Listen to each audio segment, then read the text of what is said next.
哪一句？台湾谚语，即严以律己。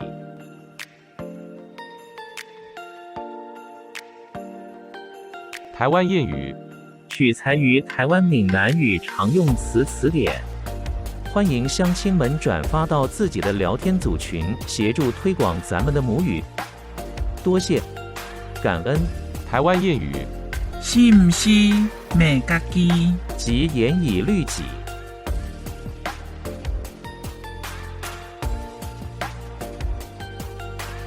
谢谢您的观赏，希望您会喜欢我为您制作的影片，请支持我，点击 subscribe， 然后再单击小铃铛，请点击下面观看同一系列的影片。